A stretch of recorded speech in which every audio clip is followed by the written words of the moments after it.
독자 여러분 반갑습니다. 저는 비즈니스워치 김성훈 기자라고 합니다. 안녕하세요. 생각보다 많은 분들이 모여주셔가지고 감사드리고요.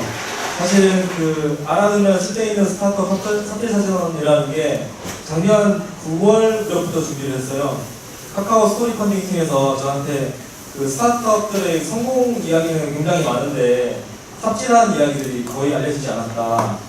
근데 삽질을 경험하고 극복하는 과정들을 후배 스타트업들이나 스타트업을 준비하는 분들에게 전달해 줄 수 있다면은 기사 콘텐츠에서 가치가 있을 거다 해서 기획을 했는데, 당시에 여기 계신 분들도 처음에 엄청 인터뷰 제의를 고사하셨어요. 그런데 아까 말씀드린 기사의 취지에 많이 공감해 주셔가지고, 어떻게 보면 경영상의 어떤 치부라고 할 수 있는 그런 실수들을 저한테 이제 어떻게 보면 되게 진솔하게 말씀해 주시고, 그러면서 콘텐츠가 지금까지 누적으로 11만 명 정도가 보셨는데 펀딩은 79건, 오늘부로 또 80건까지 됐습니다. 이게 숫자로 보면은 크지도 않고 작지도 않은 그런 수치지만은 스타트업들이 삽질을 경험하면서 이걸 어떻게 극복하고 있는지, 그리고 우리나라 스타트업들은 이런데 제가 취재했던 오스트리아 빈과 프랑스 파리 그리고 이스라엘 텔아비브에서 만났던 스타트업 창업자들의 이야기들에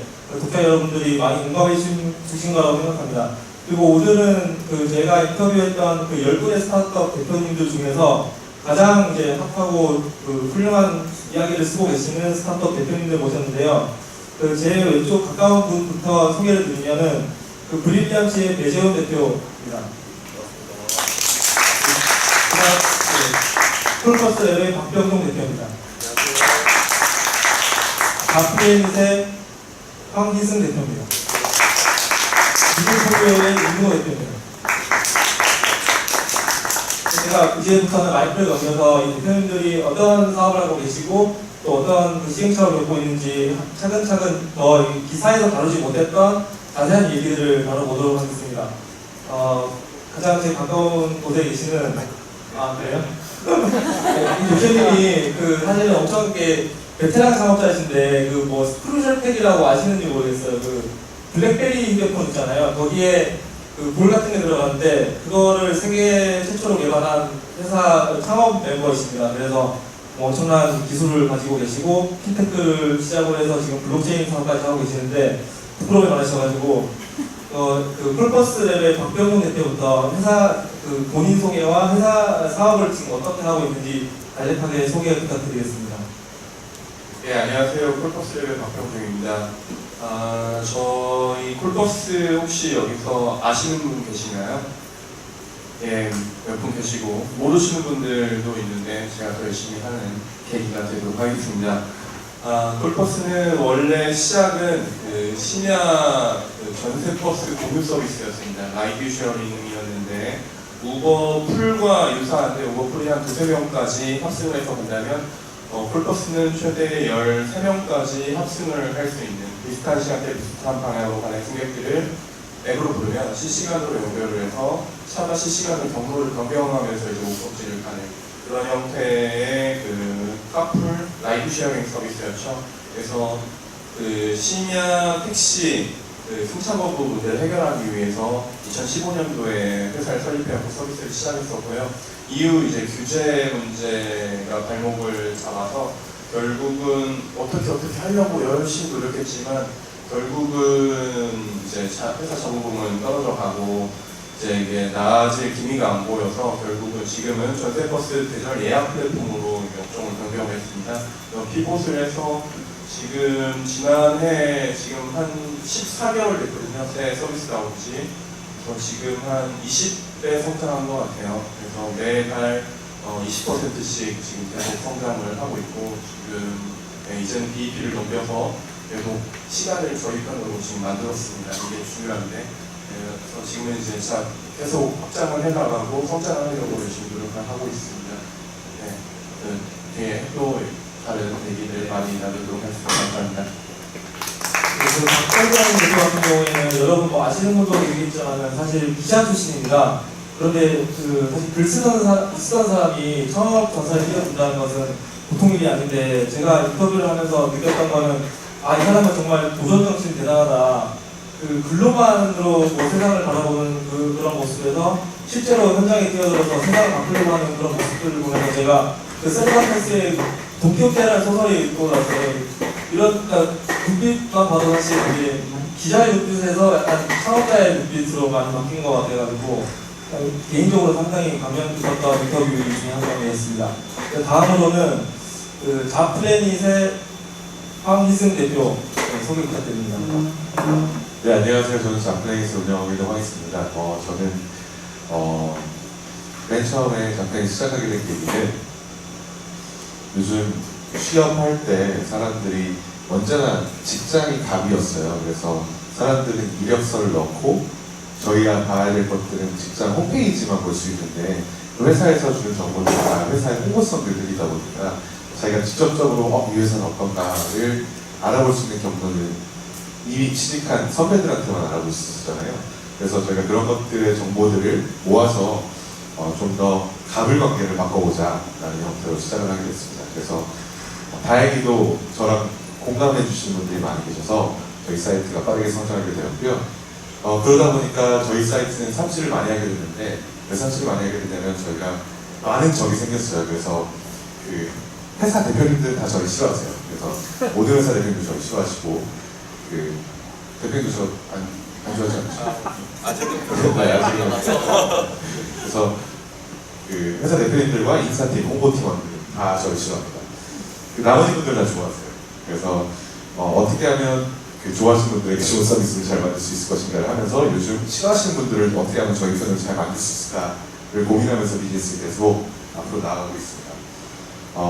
이제 그러다 보니까 저희는 과정 중에서 많은 벽들이 있었는데 그런 벽들이 여기 규제에 대한 벽들이 있었지만 저희는 클라이언트에 대한 벽들이 되게 많았어요. 그래서 클라이언트의 벽에 마음의 벽을 좀 더 허무는 이제 그런 것들이 많았고요. 그러면서 지금도 계속 사실은 삽질하고 있어요. 그래서 스타트업 자체가 원래 삽질이니까 삽질하다 보면 뭐 밑에 금이 나오겠죠. 네. 그래서 열심히 그 생각으로 잘 운영하고 있습니다. 저희 같은 경우는 지금 저희 사이트에 방문하시는 분들이 1년에 저희 취업하시거나 이직하시는 분들을 통해서 한 800만 정도가 계시는데 저희 사이트에 860만 정도가 방문하세요. 그래서 이직하시거나 취직하시는 분들은 거의 100% 저희 사이트에 방문하신다고 보시면 되고요. 저희는 컨텐츠가 많다 보니까 저희가 마케팅 비용은 거의 월에 한 100만 원도 안 써요. 근데 그 정도의 트래픽을 계속 유지하고 있어서 계속 오가닉하게 자라고 있는 그런 사이트라고 보시면 됩니다. 네, 좀 더 이따가 삽질 얘기들은 이것까지 나누도록 하겠습니다. 감사합니다. 황희승 대표 같은 경우에는 저와 이제 아주 제가 기자 생활을 2010년에 시작했는데 2011년부터 알게 돼가지고 횟수로 뭐 8년째 알고 있어서 그 경영 활동 중에서 어떤 삽질을 했는지를 자세하게 들었습니다. 하지만 이제 또 투자받은 기업이고 또 주주들이 있고 그러다 보니 기사에 나가지 못했던 얘기들이 많아요. 오늘 뭐 많이 물어보시면은 뭐 좋은 얘기들도 들을 수 있을 것 같습니다. 다음은 그 비디폴리오의 이윤호 대표인데요. 사실 제가 저 직장을 그만두고 3개월 정도 이 대표 밑에서 알바로 일한 적이 있습니다. 그래서 미디어 스타트업을 하고 있었는데요. 셰프 뉴스라는 회사였어요. 그런데 이 대표가 계속 딴짓을 하더라고요. 저는 미디어 스타트업이라고 하더라도 기자로서 그 커리어를 계속 이어가고 싶었는데 이 대표 같은 경우에는 계속 다른 사업을 모색하고 있어서 뭐 하는 건가에서 도저히 안 되겠다 해서 지금 회사에서 오게 됐고요. 앞으로 이분이 지금 뭐 하시는 분인지 지금부터 다시 얘기를 들어보겠습니다. 안녕하세요. 나쁜 고용주 이윤호라고 합니다. 지금 비디폴리오 창업한 지 1년 다 돼가고 있고요. 이번 달이 우리 이제 흑자가 나왔습니다. 1년 만에. 그래서 이전에 운영하던 셰프 뉴스는 아직도 이제 폐업 단계 천천히 밟아가고 이제 사업 그만두려고 하고 있는 상황이고요. 지금 비디폴리오는 영상 제작사 찾아드리는 서비스를 하고 있어요. 국내 영상 제작사가 1000명에 정도 될 것 같은데 그 중에 파트너스 한 200호 이상 지금 확인되어 있는 상황이고 이 서비스는 엄청 특이한 서비스는 아니고요. 이 서비스를 많이 시도했던 데도 많이 있는데 다 실패를 하는 게 기계적으로 거래할 수 있도록 하는 게 일반적인 거래주의 플랫폼의 전략이거든요. 근데 그런 식으로는 영상 제작사 찾는 과정이고 제 제대로 성공한 것이 없어서 국내도 마찬가지고 해외에서 90억 투자받는 스타트업도 잘 안 되길래 제가 좀 척을 바꿔가지고 담당 매니저가 좀 거래 중개를 좀 담당해주는 부동산 공인 중개처럼 그런 식으로 지금 서비스를 끌어나가고 있는 지금 한 1년 되고 있고 지금 아까 우리 김동 기자님 했던 얘기에 약간 변명하려면 제가 셀프뉴스 운영하면서는 계속 중개업을 하고 있을 것 같습니다. 그래서 맨 처음 창업을 했던 거는 삭제를 하기 위한 창업이었다고 저는 알고 있었고 각오를 하고 시작했던 거고 그러면서 최대한 많은 삭제를 하자 그러면서 이제 매체도 창업해보고 미디어 논의해보고 광고 팔이도 해보고 그러면서 콘텐츠 비즈니스도 해보고 하면서 이제 거래 중개를 해보고 싶은데 외식 산업에서는 그걸 제가 찾지 못했고 그래서 지금 부동산 제작사 쪽으로 거래 중개를 할 수 있는 사업을 찾아서 기술분들을 이현재 운영 중입니다. 네, 감사합니다. 다음으로는 박병종 대표 같은 경우에는 이제 규제 이슈 때문에 좀 사업이 힘들었던 걸로 아주 그냥 한국 사회에서 유명했던 분이시고 또 작년에도 마찬가지고 이호 대표는 개인적인 그런 것도 있고 해서 더 자세하게 내용을 알고 있었지만 지금 소개해드릴 배재현 대표님 같은 경우에는 좀 제가 묵직한 회사 중에서도 이런 시행착오가 있었겠지 이런 회사를 찾다 보니 찾게 된 그런 케이스입니다. 배재현 대표의 소개를 들어보겠습니다. 네, 안녕하세요. 저는 브릴리언트 배재현 대표입니다. 일단 조금 세분하고 조금 다를 것 같은데요. 저희는 사실 하드웨어를 베이스로 하고 있기 때문에 소프트웨어 하시는 분들하고 좀 차이가 있을 거고요. 그래서 저희 회사의 모토는 하드웨어로 세상을 이해하고 소프트웨어로 세상을 변화시키자 이런 모토로 해서 하드웨어와 소프트웨어를 지금 동시에 진행을 하고 있고요.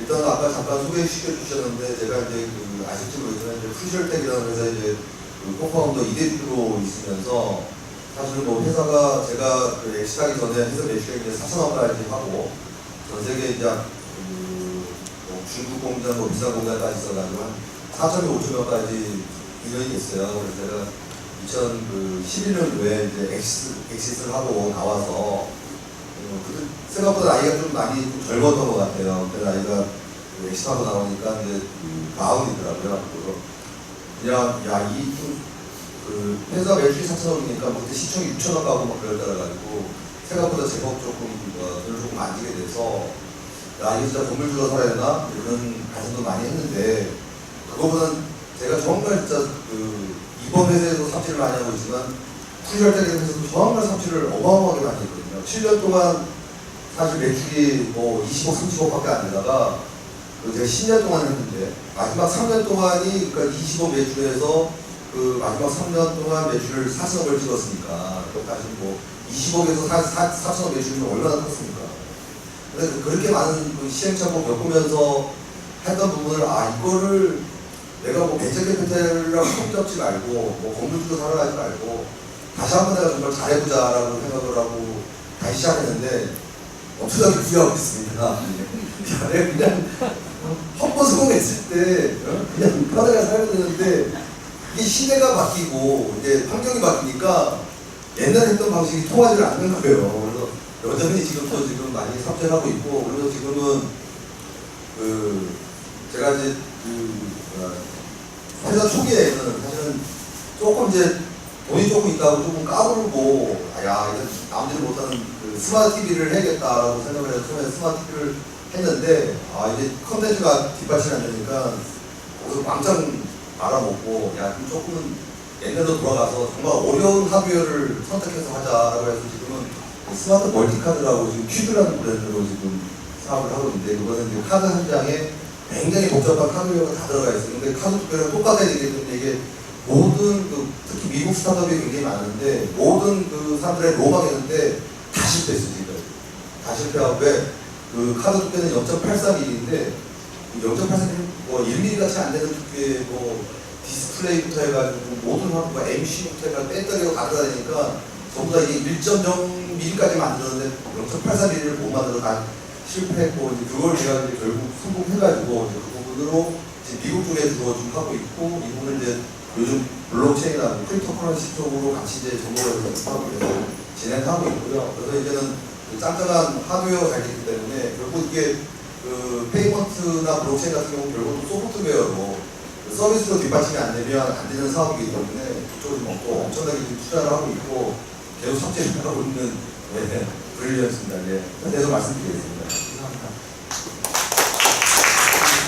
김기현의 배재영 대표님 같은 경우에는 사실 그 인터뷰도 사실 많이 깨졌지만은 오늘 행사 참여해서 되게 제가 어떻게 오냐 이렇게 하셨는데 준비를 많이 하신 것 같아요. 행사분들이 가장 깨알같이 많이 하셨는데 사실 저 우리나라에는 그게 대중화되지 않았는데 이 대표님이 말씀하신 게 뭐냐면은 저희가 쓰는 신용카드를 공치기 형태로 쓰는 게 있습니다. 그게 화이트 카드 방식인데 거기에 카드를 막 그 소프트웨어식으로 집어넣어서 쓸 수 있는 거를 미국 그 크라우드 펀딩 플랫폼에서 200만 달러를 이상을 하셨어요. 저는 사실 이번에 크라우드 펀딩을 카카오에서 진행을 하면서 어떻게 200만 달러씩이나 외국에서 팔았나 그것도 하드웨어를 그런 점에서 좀 많이 배울 수 있었던 스타트업 대표이셨습니다. 다음으로는 이제 이분들이 삽질이 과연 무엇이었는지 좀 더 자세히 알아보는 시간을 갖도록 하겠습니다. 제가 인터뷰하고 기사를 쓴 결과에서는 좀 다루지 못했던 것도 있어요. 뭐 여기 계신 분들 같은 경우에 뭐 기사 좋네요 하는 분도 계셨지만은 대부분은 좀 너무 기사가 심하게 나갔다는 반응이 대부분이었거든요. 왜냐면 그래서 그렇기 때문에 기사가 좀 약간 좀 마사지 된 것들도 있어요. 전문용어로. 오늘은 좀 더 뭐랄까 기사화되는 건 아니기 때문에 좀 말씀을 좀 해주시면 좋을 것 같아요. 가장 창업하고 지금까지 오면서 가장 큰 삽질이 뭐였고 그거를 지금 어떻게 극복하고 계신지 이윤호 대표부터 한번 얘기를 들어볼까요? 네, 저는 삽질이 워낙 많아서 그냥 한 가지만 딱 뽑자면 실행을 생각하지 않은 계획을 세운 적이 너무 많아요. 그래서 제가 템프뉴스라는 하나의 회사를 운영하면서도 수많은 프로젝트를 진행했는데 계속 뜨내기 짓을 했죠. 그리고 또 스타트업 업계에서 개발 매주 주지 마라, 매주 주면 안 된다, 뭐 이런 얘기 많이 하는데 이걸 해보고 나서야 또 알겠더라고요. 이게 너무 간단한 얘기예요. 제가 실행을 할 줄 모르면 이제 큰 워크를 관리할 수 없고, 워크를 관리할 수 있으면 잡을 만들어낼 수 없고, 잡을 모르는데 이제 미션을 관리 못하는 거거든요. 너무 간단한 거죠. 백종원이 칼질을 못하는데 요리를 못 만들고, 요리를 못하는데 메뉴판을 못 짜는 거고, 메뉴판을 못 짜면서 식당 운영이 안 되는 것처럼 모든 일에 약간 공통적으로 그 실무에 대해서 깊이 있게 알 필요가 있는 거예요.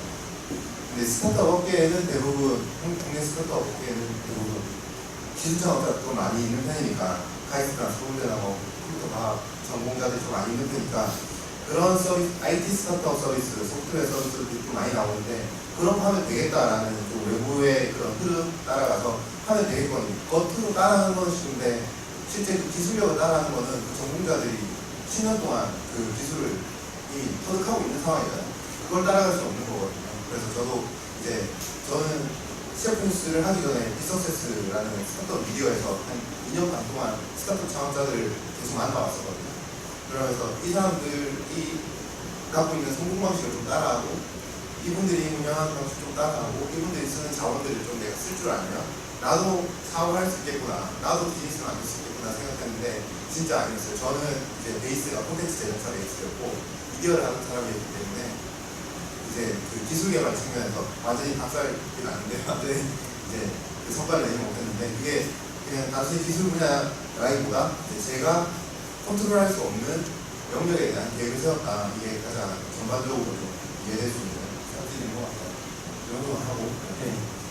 그리고 저는 개인적으로 하나 더 궁금한 거는 제가 그 셰프뉴스에서 알바로 일할 때 기사를 썼는데 트래픽이 엄청나게 많이 나온 적이 있어요. 뭐 아키라벨이라고 미국 라스베가스 호텔의 셰프가 있는데 그분을 인터뷰한 적이 있거든요. 근데 그때 트래픽이 그 페이스북 까봉 수만 뭐 수백 개가 됐고 페이지 뷰도 거의 한 10만 가까이 됐던 것 같거든요. 그런 트래픽을 이용해서 수익을 좀 더 창출했어도 됐다는 거가 있어요. 왜냐하면 그 우리나라에서 셰프에 관심이 있는 모든 사람들이 이 셰프뉴스를 통해서 기사를 보는 걸로 제가 확인이 된단 말이죠. 왜 안 했죠, 그걸? 왜 아니냐? 제 개인적인 얘기 해야 될 것 같은데 저는 이 외식업 쪽으로 약간 너무 개인적이다. 고등학교 2학년 때 저희 부모님이 그 노후 대책 준비하다가 요리 한번 끊어졌어요. 근데 이제 엄마는 머리가 나빠서 못하겠다. 60만 원 내고 안 가주는 거예요. 제가 아빠서 대신 가가지고 요리를 하기 시작했어요. 그러면서 자격증 하나 따고 추석이 2년 하고 호주 워킹 갔다가 주방에서 일을 한 6개월 했어요. 이런 경험도 있어서 제가 주방에 있는 사람들이랑 좀 뭔가 통해서 그리고 매체장이 좀 비어있는 거예요. 외식업 관련해서 온라인인데 그러면서 셰프를 하기 시작했거든요. 근데 제가 제 성향은 그 사람들 너무 달라요. 이분들은 실제로 식물을 만지는 사람들이다 보니까 너무 저랑 달라요. 콘텐츠 하는 저랑 너무 달라서 저는 그쪽에 있는 분들이랑 너무 잘 안 가요. 비즈니스적으로 매체가 사업이 되려면 이제 광고 수익을 내야 되는데 광고를 할 때도 이제 다른 디지털 광고 매체나 IT 사업, IT 관련된 이제 매체면은 많이 팔리거든요. 팔기가 쉽거든요. 광고를 팔기. 근데 그 외식업 관련된 사람한테 이제 디지털 온라인 광고를 이해시키는 거 너무 힘들어가지고 그런 여러 종합적인 것들 때문에 이제 셰프니스 나오는 안 하기로 했고 저는 제 성향은 지금 약간 정보에 더 관심이 많아서 정보를 어떻게 처리하는 거에 대해서 이제 많은 선배 창업자분들 느리지만 이제만 공부를 하고 있는 그런 상황입니다. 네, 이윤호 대표 같은 경우에 이제 두 번째 창업이고 또 기술 기반 창업이 아니기 때문에 이런 점들을 초기 스타트업들이나 그 창업 준비하는 단계에서는 이런 실수를 할 수 있다 뭐 그런 것들을 이윤호 대표의 말씀이나 아니면은 그 이번에 기사를 통해서 좀 얻으시면 좋을 것 같습니다. 그 다음으로는 자플레니스의 황희승 대표의 시행착오 중에 가장 이건 진짜 내가 잘못한 것 같다. 이게 어떤 게 있을까요? 저는 사실 자플레이스 하기 전에 이거는 그때 유튜브 얘기 안 했어요. 왜냐하면 망한 사업이라가지고 제가 이거 많이 망했다고 하더라고요. 네, 많이 망했어요. 그룹폰이라는 회사에서 이제 대표이사 하는 다음에 나와서 그때 이제 IPO를 했어요. 그룹폰에서. 그래서 그때 그룹폰 받았고 그거 가지고 이제 저도 나와서 창업을 개인적으로 했는데 두 가지 창업을 했어요. 사실 사람들이 모르는 그 창업이 두 개가 있어요. 중간에 첫 번째 이제 창업을 한 게 뭐였냐면 이제 이름이 플러스인데 이거는 개인 카드 포인트들 있잖아요. 이마트 포인트 뭐 이런 여러 가지 카드 포인트를 한국에서 모아서 그런 것들을 게임에다 쓰자. 그냥 게임 같은 경우는 사람이 결제하기가 좀 쉽지 않잖아요. 그리고 결제할 때 돈이 아까우니까 그 당시에는 또 핸드폰 게임이 막 나온 시절이어서 대중적인 게임에서 사람들이 돈을 쓰는 비율이 높지 않았어요. 그래서 이런 것들을 좀 쉽게 돈을 쓰게 만들자라고 해서 이거를 만들었죠. 그래서 열심히 이제 카드사들을 설득하고 그리고 결제자들을 설득해서 한 6조 정도의 카드 포인트를 모았어요. 그래서 사람들이 어떻게 했냐면 핸드폰 번호만 치면 바로 선택거든요. 거기 자기 가지고 있는 카드 포인트를 쭉 나오고 이제 그거 가지고 게임과 있는 뭐 다이아몬드라든지 뭐 이런 것들과 교환할 수 있는 건데 비즈니스 모델이 있어요. 제가 득템이 어때요? 괜찮죠? 그래서 이제 저도 복잡하죠. 이게 사실 제가 취재를 스타트업들을 삽질했다는 얘기가 어떤 건지 얘기를 많이 들어보면은 이제 그 어떤 분이 그런 얘기 하더라고요. 삽질하는 데는 이유가 있는데 성공하는 데는 이유가 별로 없다. 그래서 그 소개할 때 이제 딱 서비스를 소개할 때 딱 이해가 되면은 되는 서비스인데 이해가 한 번에 안 되면 안 되는 서비스. 예. 그래서 막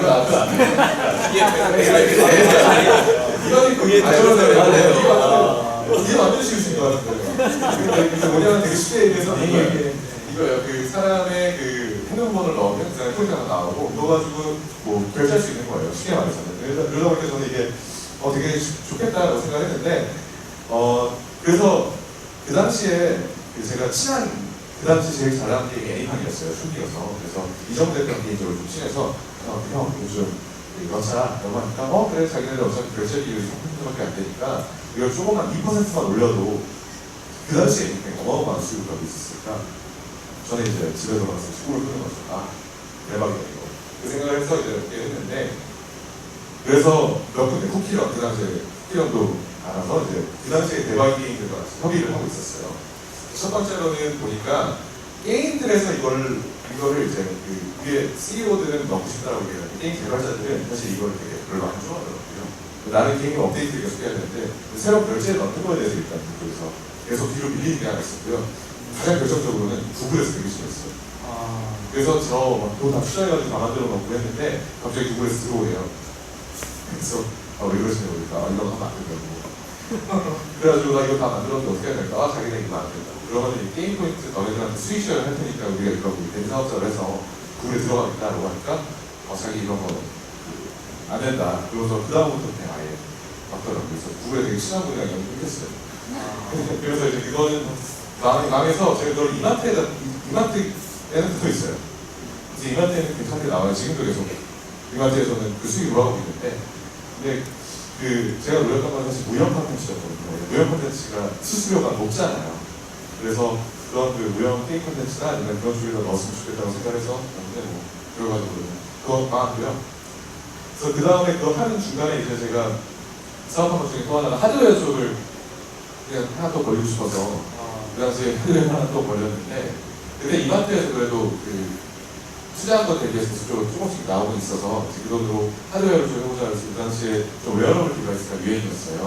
그래서 웨어러블 디바이스를 사람들이 이제 그 당시에는 좀뭐 핏빗이라든지 뭐 나이키에서 만든 것들이 많았었는데 이쪽에서 해줄 수 있는 것들은 별거 없다고 생각했어요. 그래서 이거 제일 필요할 게 어디냐라고 생각하다 보니까 가장 고관된 쪽이다 보니까 엄마, 아기, 그래서 아기들의 이제 그런 그 당시 상태, 아기가 너무 뒤진다든지 또는 아이가 스타다든지 또는 이런 것들을 좀그 밴드에서 했으면 좋겠다라고 해서 아기용 밴드를 만들었어요. 그래서 공장 가가지고 그 당시에 뭐 여러 가지 우리나라에는 청계천이라면 안 만들어줄 게 없더라고요. 진짜 다 만들었습니다. 그래서 거기에서 요청을 해서 샘플을 가지고 와서 이제 쫙 만들었는데 그 당시에 되게 미국에서도 그런 비슷한 스타트업이 나온 것 같아요. 혁신적인 스타트업으로 좀 생각이 들었었는데 일단 아이가 딱 끼웠어요. 그 아이가 어느 정도 사이즈였냐면은 그 약간 아이와치죠. 그 정도 수준이었는데 애가 팔을 못해요.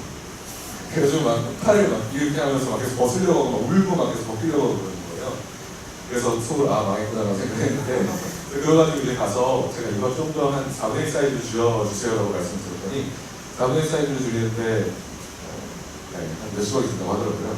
그래서 저번에 있구나 생각하고 보셨고 열심히 시작하게 됐죠. 저런 가슴 아픈 사연이 이렇게 잘 됐더라면 지금 근데 미국에서는 잘 됐어요. 그 회사가 잘 돼서 어떻게 했냐면 걔들이 어떻게 그걸 풀었냐면 그걸 거기다 꽂지 않고 귀저귀에다 꽂았어요. 그래서 애가 직접적으로 자기의 생각이 아니라 귀저귀에 꽂아서 귀저귀에서 계속 핸드폰으로 그 실시간 나비의 데이터들을 쏴주는 형태로 해서 애가 울면 엄마가 이제 바로 핸드폰에서 울었다라는 걸 알 수 있고 이렇게 해서 지금 풀어나가서 굉장히 빠르게 성장하고 있더라고요. 저런 어떻게 보면 이런저런 시도를 통해서 지금도 사업을 또 잘 하고 있고 또 자프레닉 같은 경우에는 투자를 처음에 세게 받아가지고 해외로 많이 나갔거든요. 그런 경험이 있기 때문에 이런 게 가능하지 않았나 생각이 듭니다. 특히나 지금 황희수 대표 눈을 좀 자세히 보시면은 엄청 초롱초롱해요. 다른 분들도 뭐 초롱초롱하시긴 한데 아이디어가 되게 넘치는 그런 분인 것 같아요. 제가 이게 처음에 뵀을 때 물품 코리아 지사장 이런 느낌으로 기자간담회 처음 나타났었거든요. 그때는 약간 독일에서 유학을 하고 미국에서 유학을 하고 그랬기 때문에 뭔가 검은머리 외국인, 한국인 같은 그런 이미지였는데 지금 이제 창업을 계속 연속 창업을 하면서 거듭나는 모습을 보면은 정말 약간 정말 의지 한국인 같은 그런 인상을 느낄 수 있는 CEO였습니다.